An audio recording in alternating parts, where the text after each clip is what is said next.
jungler Karsa. Thank you very much, Karsa. Congratulations. First up, you got to tell me, I remember asking the Flash Wolves the exact same question at MSI, but how come you guys are the only team that seems to be able to consistently beat SKT? 我先跟你讲恭喜，然后我要再问一次我在 MSI 问你的问题，就是为什么感觉闪电狼总是可以打败 SKT？ 我也不知道啊，因为我们绰号就叫韩国队杀手吧。I don't know why either, but our nickname is the Korean Team Killers. Yeah, there we go. At all seriousness, you guys had a rough 2 first games at the tournament. You guys got ahead, but had a really hard time closing out games. Why do you think that was? 他说感觉你们前2场比赛都有领先，可是很难终结掉比赛。那你觉得是为什么？就是我们队伍沟通上有一点小问题，我们在优势的时候没有办法够拿下胜利，所以这2天输了以后，我们也检讨了很多，才能够在第3天的时候今天拿胜利。So there's definitely some miscommunication within the team. So when the first 2 games when we had the lead, it was hard for us to close out games. And we did some reflection and we looked into the communication. So that's how we're going to come out with the win. It worked great today. You had some fantastic play on Lee. Lee Sin is becoming very important in this tournament. Who do you think are the best Lee Sin players here? 感觉李星在这次世界大赛越来越多被重用。那你觉得最厉害的李星是谁呢？最厉害的李星哦。职业选手吗？我想一下哦，最厉害的星，我之前觉得是卡靠。He thinks it's Kakao. Okay, Kakao, and then they all think it's Karsa, and I think that you did amazing in this game. Congratulations, the Flash Wolves taking home the win over SKT. Take it away, Dash.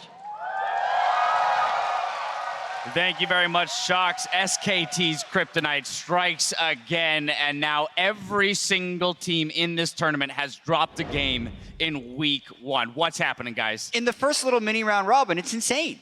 But at the start of the day, we were saying, hey, anyone can beat anyone except Korea because they're 6-1. They were. Now, if Cloud9 wins the next game, NA will also be 6-3 up with the LCK. So this is really a crazy first week. Yeah, and I think that, we're watching that game, and one thing just came to mind. This is the day that Korea learns that Aurelion Sol is a must-ban in this tournament, or at least take it away, because that fell way through, too far down the draft. And one more time, whilst a good early game, they looked stagnant in the mid game, and then Aurelion Sol was just everywhere picking up the side lane kills. And the time that they actually got that inhibitor was with that massive Q coming in straight from downtown. They're able to zone out the rest of SKT and push down middle. But the entire strategy about Flash was just pressure Faker nonstop. Everybody go to the mid lane, just make him blow as many summoners, but to his credit, wow, watching Faker dodge so many abilities, who's better than this? I don't know. I mean, yeah, that dude is an absolute monster in the mid lane, but I love this point about the attention that was paid to the mid lane by Flash Wolves, and then I want to contrast that with Blank, who seemed relatively absent on the map for SKT. So if I'm going to throw criticism anywhere, it's got to go there. He just looked lost. Yeah, another time where Blank is just, looks like he's being dragged from lane to lane throughout the jungle. He doesn't get to pick his own path. And early game, when he ran into the Lee Sin, which if Lee Sin burns his Q in the jungle and you're an Olaf, you can 100% take that team fight. His lanes had priority, and they just weren't willing to pull the trigger. They don't want to fight around him for some reason. Yeah, and that was the weakness we saw for SKT coming in the first 2 games. That didn't seem to be evident. In this game, it was blatantly obvious. Right, and then, of course, Crumbs, you talked about Aurelion Sol picking up side lane kills, and that's what kind of was able to break that stagnant mid-game for Flash Wolves. I do want to take a look at the 2-0 in the top lane. This is a TP in on Faker as well as Wolf. Yeah, this is where the game kind of breaks open. This is a really nice flash stun by MD here, and they're going to be able to finish him off, and Wolf just overstays here, and he's going to get picked off, and this is why Flash Wolves takes a Baron after. Yeah, but what I liked here is that Flash Wolves actually used their teleport to create a proactive play, which is something they weren't able to do in the 70-minute match they had against C9. And coming into this game, we were suspending our disbelief that Flash Wolves didn't have that much of a chance against SKT, despite them being the closest team to SKT as far as how long they can hold the gold lead for. Well, they finally found a way to close a game and play the mid to late game, and that just makes all of Worlds, but specifically this group, break wide open. And the really interesting thing about Flash Wolves comp is they actually had very good side lane pressure. I mean, it's hard to shove Poppy out of a lane, and then, you know, Aurelion Sol just with the high mobility. And whilst it looks like SKT's team comp can 5v5, against Caitlyn, Aurelion Sol, it is nearly impossible to dive that backline. So NL just would have been safe. SKT ran out of options so early in that game just because of how far Karsa put them behind. And it's just what happens when you run the Olaf. If you can't find anything early in the game, by the time you reach mid-game and late without an advantage, you're just basically dead weight. Yeah, we saw the difficulty for SKT in trying to operate within team fights in this final fight. And I want to take another look at the game-winning fight around the Elder Dragon. This is presented to you by Acer once again. And the biggest thing for this is that MMD has actually kept Duke, who is incredibly fed, out of the team fight. And it's a bad equalizer that doesn't really cut off anything. On the back end of this, I mean, they're able to pick it up. And it's just cleanup kills with... They get on top of Faker one more time, who looks to make the play.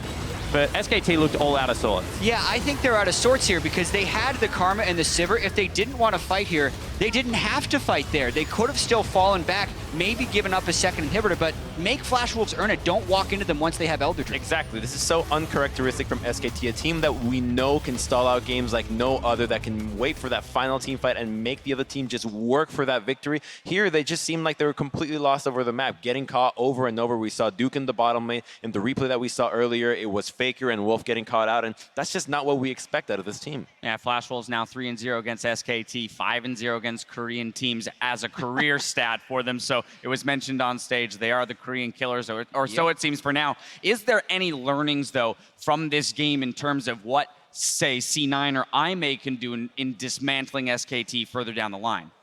I think it's fairly important to try and make sure that the control junglers are off the table. The ones that can ward and babysit the mid lane seem to work for SKT, and they always have throughout all of their existence. But if you're actually able to get the jungler onto something like an Olaf, or even a Nidalee isn't super effective for them, I think that's hugely beneficial. I think another thing that's really important to take away from this game is that I really like when teams are drafting compositions with multiple playmaking players. Not just, oh, here's just one guy that's going to allow us to actually create something on the map.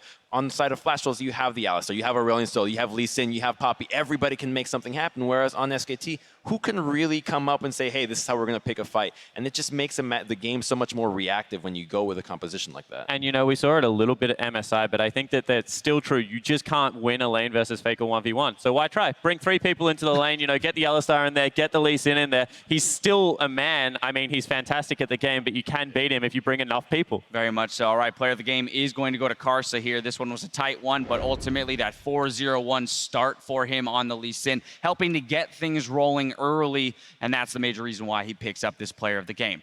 Now, of course, before we hit the break, I do want to make a correction to an earlier statement. 25% of sales from the Championship Zed and Ward skins will contribute to the world's prize pool. It's 30% of the sales from summoner icons that will go directly to the teams that inspire them. So pick your summoner icon and flash your logo flare in-game to directly support your favorite League of Legends organization. Now, Cloud9 and I may go head-to-head after the break, so stay with us.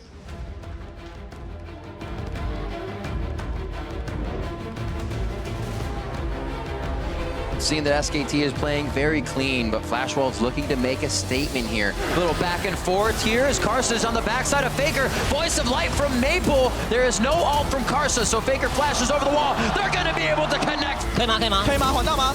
神女在这边哦，神女在这边哦。哎，神女来了，神女 Flash Wolves right onto Wolf and Faker. They go down immediately. Karsa takes down Faker after both the summoners are blown, and that's Duke falling. Wolves have eyes on the base. Flash Wolves take down SKT.